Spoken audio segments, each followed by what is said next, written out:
François de Valera, ella representa Back to Earth, una empresa que, bueno, pues, cuéntanos tú, ¿a qué se dedica Back to Earth? Bueno, Pactoearth es una empresa especializada en reemplazar los plásticos contaminantes, sobre todo en los envases, por materiales biobasados que están hechos de plantas, minerales y de residuos agroindustriales. Vamos, algo que es fundamental, súper necesario, y que además, desafortunadamente, todavía no hay muchas alternativas al plástico, pero sí que me ha alegrado mucho de ver algunas empresas que ya están innovando en este área. Porque bueno, vamos a ver un poco cuál es la situación. Tenemos una situación grave respecto a la contaminación por plásticos. Eh, Millones de toneladas que acaban en la naturaleza, que acaban en el mar. Y te comentaba antes que tuve la oportunidad de dar una charla sobre este tema hace unos 6 años, que se llama la charla Estamos comiendo plásticos, y en la cual bueno, tuve que hacer bueno, una investigación, repasar la literatura sobre qué sabemos sobre el impacto de los plásticos y microplásticos y nanoplásticos en la salud ambiental, en la salud humana. Y por aquel entonces había evidencia de que afectaba la salud de organismos, principalmente marinos, pero también tuve que decir que, según la Organización Mundial de la Salud, no había evidencia de que tuviera un impacto en la salud humana. Pero eso ha cambiado, ¿verdad, Inés? Esto ha cambiado bastante. De hecho, hace ya bastantes años que una investigadora británica que se llama Shanna Swan publicó un artículo controvertido, pero ella es especialista con más de 200 papers científicos publicados, diciendo que debido a los plásticos, para el 2045, si no cambiábamos nada, los seres humanos no nos podríamos reproducir sin fertilidad asistida. Esto que suena tan drástico y tan impactante, se ve que es debido a los ftalatos y también al BPA, al bisfenol A, que están en los plásticos que se utilizan para hacerlos más elásticos y más duros, ¿no? Según el caso. Yo no sé si ella tiene el 100% de la razón o no lo sé, pero aunque solo tenga un 10% de la razón, esto es muy grave. En realidad hemos ido encontrando como no solo la presencia de los plásticos, microplásticos, que son pequeños pedacitos de plástico, y nanoplásticos, que ya estos sí que son pedazos muy pequeños, eh, están teniendo un impacto por su presencia, pero también por la toxicidad de los productos químicos que se utilizan para su creación, que se van desprendiendo y que, por ejemplo, son disruptivos del metabolismo del sistema endocrino y están teniendo diferentes impactos, por ejemplo, en la reproducción, ¿no? En la baja de producción de semen en hombres, en espermatozoides que no están sanos, y en la reproducción femenina también. Sí, exacto. Y de hecho, lo que está muy claro es que desde los años 70 la fertilidad humana ha bajado ya en un 50% y sigue decayendo. Además, han hecho recientemente, hace pocas semanas, de hecho, se ha publicado un estudio en el que se habían hecho autopsias sobre toda una serie de personas y habían descubierto unos volúmenes muy importantes de microplásticos en los cerebros de estas personas, además de en el resto del cuerpo. De hecho, los científicos nos aseguran que tenemos el equivalente de una cuchara, como si os imagináis una cuchara hecha de plástico fósil, pues de una cuchara en el cerebro, que es increíble. Y aunque no saben si es la causa o no de la demencia. Deterioro cognitivo. Sí, no saben si es el factor causante, pero sí saben que hay una correlación muy clara entre el volumen de microplásticos que tienes en el cerebro y la posibilidad de tener este tipo de enfermedad. Con lo cual, algo está pasando. Bueno, mencionar que según los estudios, que bueno, básicamente lo que están analizando son las heces humanas y están analizando la cantidad de plástico en nuestras heces, están encontrando que aproximadamente estamos comiendo algo así como una tarjeta de crédito a la semana, cada 2 semanas, dependiendo del lugar del planeta y del tipo de alimentación. Pero bueno, la cantidad de plástico que consumimos, que pensábamos que era inocuo, y está apareciendo este plástico en infinidad de tejidos. Al principio, obviamente, se veía en sangre, había dudas sobre si pasaría la sangre, y luego ya se ha descubierto en tejidos y ahora también pues, esa presencia que tú mencionas en el cerebro. Por lo tanto, fundamental, alternativas al plástico, bioalternativas. Sí. Estamos en el momento de la biorevolución. Vamos a sacar provecho de todo el conocimiento que haya acumulado en la vida y de todos los biomateriales, todos los recursos. Vamos a probar la bioimitación, bioinspiración y vamos a aprovechar la vida, que es nuestro mayor recurso. ¿Eh?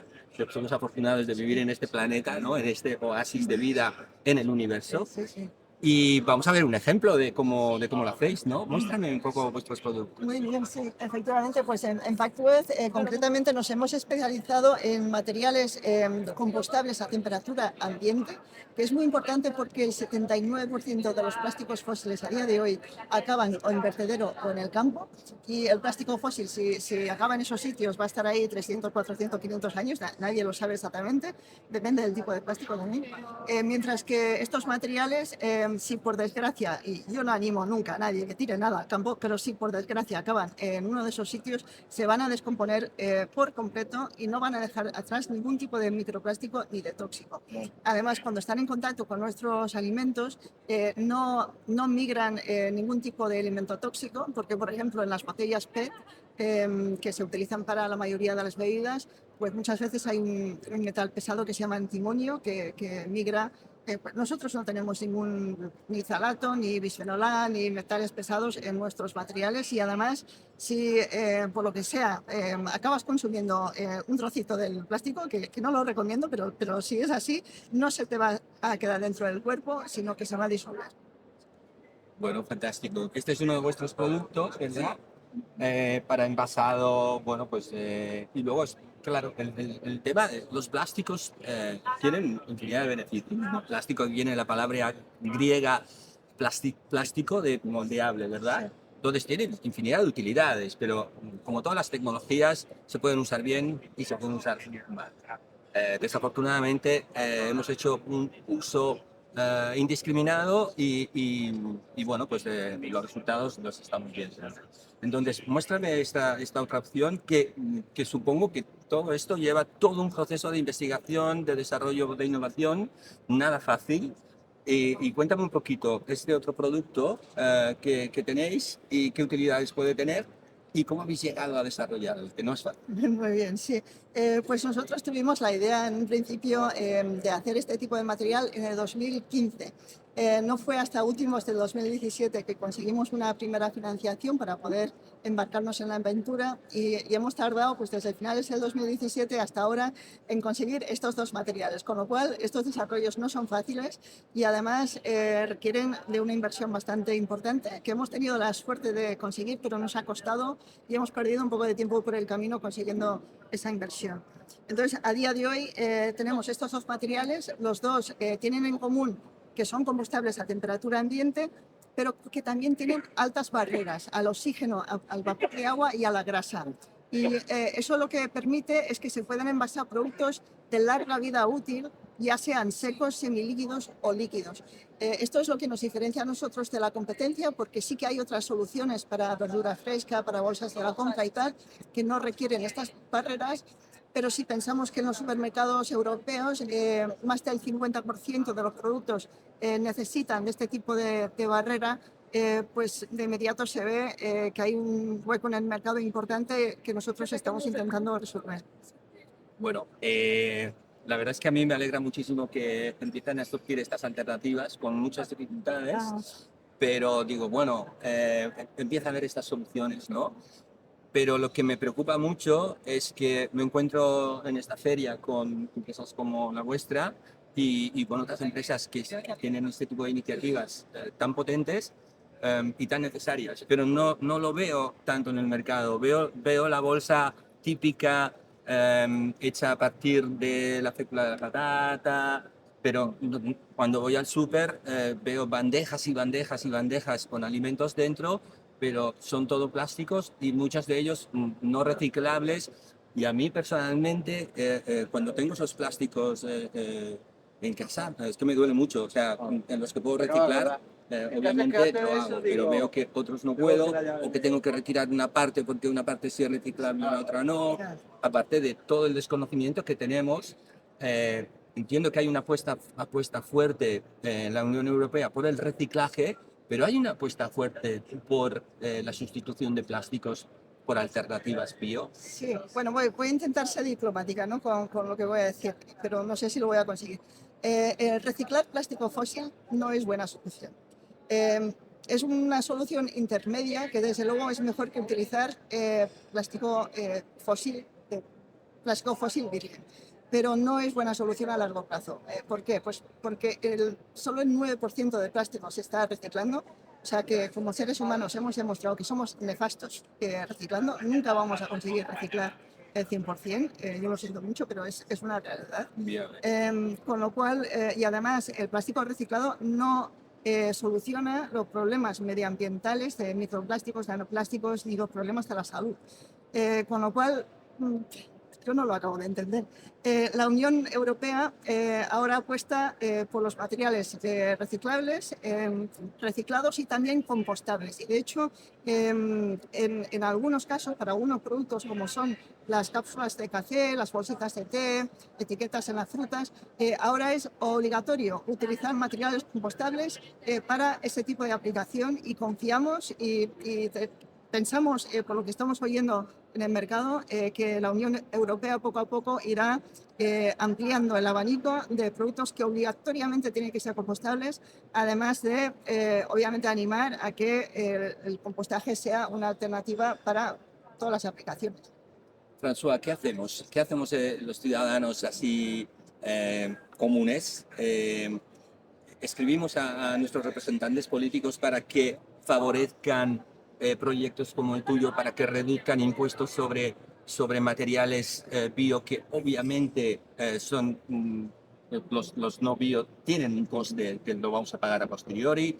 ¿Qué hacemos?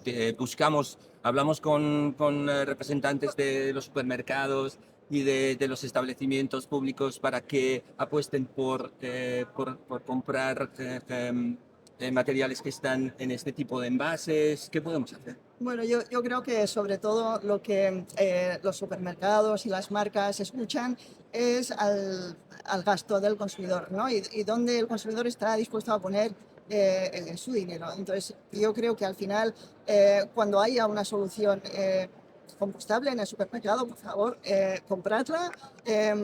A lo mejor os cuesta un poquito más, no lo sé, depende de la solución, pero es la única manera de hacer ver que queremos ese tipo de solución. Pero también sí, o sea, podemos escribir a los políticos, intentar en nuestras comunidades locales educar también para que la gente entienda por qué el reciclaje no funciona y poco a poco espero que lleguemos a un puerto. Bueno, espero que sí, porque si no, si no la perspectiva es terrible, ¿no? François, pues nos ha encantado hablar contigo y te felicito por este proyecto tan bonito, tan necesario. Os deseo mucho éxito. Aquí invito a inversores porque obviamente lo que está haciendo Back to Earth tiene que estar en el mercado y obviamente es un proyecto de éxito, no tengo ninguna duda. Y también invito al consumidor que busque pues, estos productos que tienen estos envases compostables. Viva el compost.